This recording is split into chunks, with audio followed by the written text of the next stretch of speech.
Hello friends, how's it going? Today we're about to run yet another experiment in the glorious name of science. So here's the question. What if we sent an absolutely enormous watermelon straight toward Earth? And not just any watermelon, but one the size of Jupiter.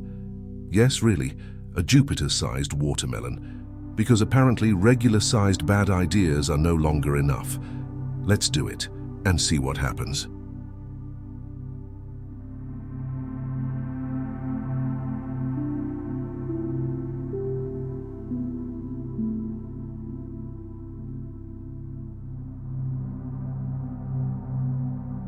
Here is our beloved home, Earth, currently inhabited by about 3 billion people. A busy little world full of oceans, mountains, cities, satellites, and apparently not enough problems already. For this experiment, we'll place our watermelon at a safe distance first, because launching a giant fruit too close to the planet would end the video much faster than we'd like. Once everything is in position, we'll begin scaling it up. Not just visually, but physically. Increasing its mass until it matches that of Jupiter, the largest planet in the solar system. And at that point, this is no longer just a watermelon. It is now a planet-level produce-based threat, and this is what it looks like now.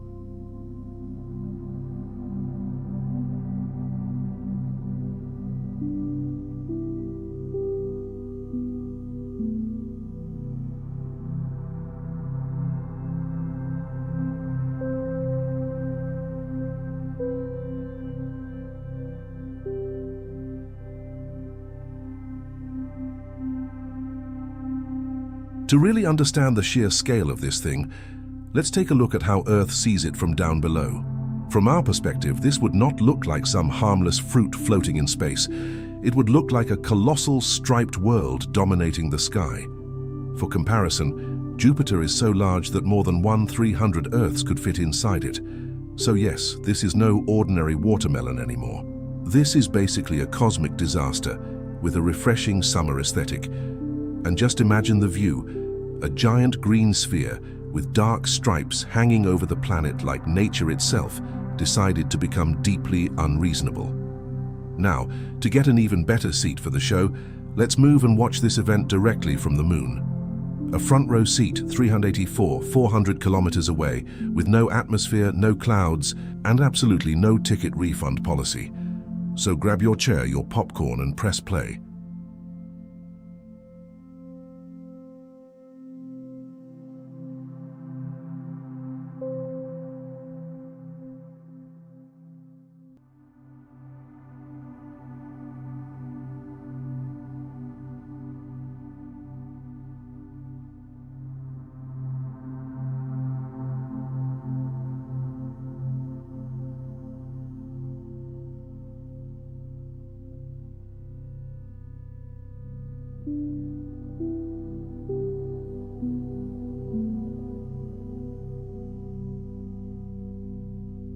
The impact was so absurdly disproportionate that Earth never stood a chance.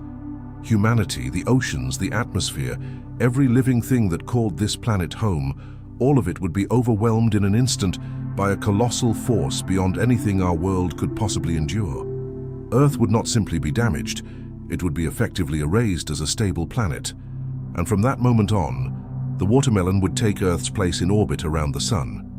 But that creates a whole new problem, because replacing Earth with an object as massive as Jupiter would completely disrupt the architecture of the inner solar system. Its gravity would begin perturbing the orbits of nearby planets, especially Mars and Venus, and over time it could destabilize the orbital balance of the entire system. Asteroids and comets could be deflected into new trajectories. The distribution of gravitational forces around the Sun would change dramatically, and what used to be a relatively orderly neighborhood could become a long-term celestial mess. In other words, Earth would be gone, and in its place we would leave behind a giant watermelon with the gravitational authority of a gas giant. Let's now watch this from another angle.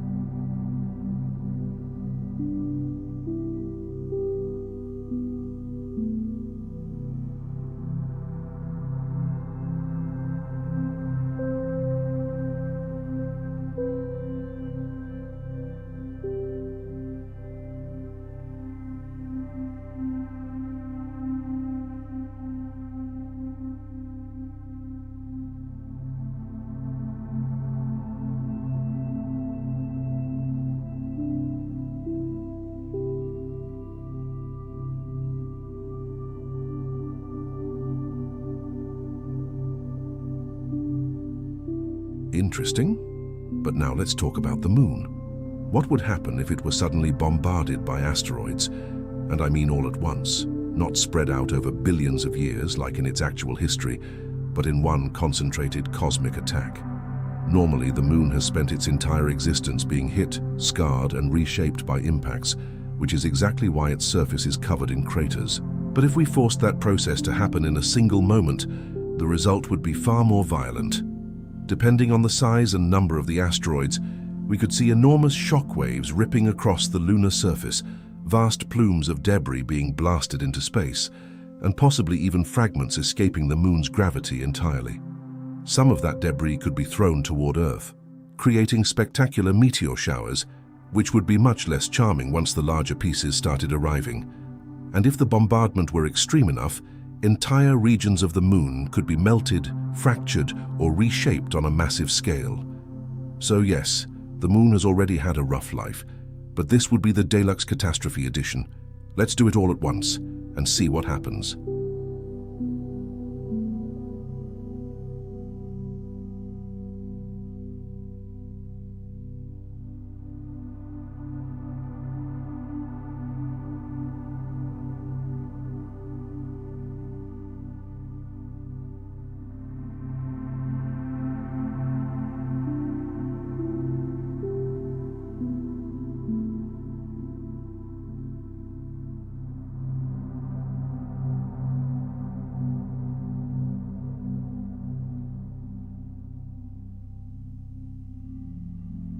At first, with the earliest impacts, we begin to detect a certain amount of water. And yes, that idea is actually plausible, but with an important correction. It is not simply because the asteroids contain hydrogen by itself. The main reason is that some asteroids, especially the carbon-rich ones, can carry water ice and hydrated minerals locked inside their material. When these objects strike the moon, part of that water can be released, even though a lot of it would also be lost immediately, because the moon has almost no atmosphere to retain it. In other words, the impacts can deliver water, but the moon is a very bad place to keep it. As the bombardment continues, however, the scene becomes far less gentle. With impact after impact, the moon turns into a true inferno in the sky, glowing debris, shockwaves, expanding ejecta, and entire regions flashing under extreme heat. Less quiet nightlight, more apocalyptic fireworks, show sponsored by gravity. And in a way, this is not entirely new for the moon. Scientists believe the moon formed about 4-5 billion years ago, most likely after a Mars-sized body collided with the young Earth, throwing enormous amounts of material into orbit that eventually came together to form our natural satellite. After that, the moon endured a long history of violent impacts, especially during the period known as the Late Heavy Bombardment, when the inner solar system was hit by countless objects. That is why the lunar surface still carries so many scars today. Giant basins, craters, fractured plains, a visible record of cosmic violence frozen in time. And yet, despite all this bombardment, our natural satellite survives once again. That resilience is one reason the moon has played such an important role in Earth's history. It does not exactly act like a perfect shield or a literal lightning rod for impacts, but it can intercept some objects, and its presence also helps stabilize Earth's axial tilt, which has been crucial for long-term climate stability. So yes, the moon has taken plenty of hits over the ages, and somehow it is still up there doing its job like the most overworked bodyguard in the solar system. If you enjoyed this cosmic destruction experiment, subscribe to the channel, leave a like, and tell me in the comments what you want to see next.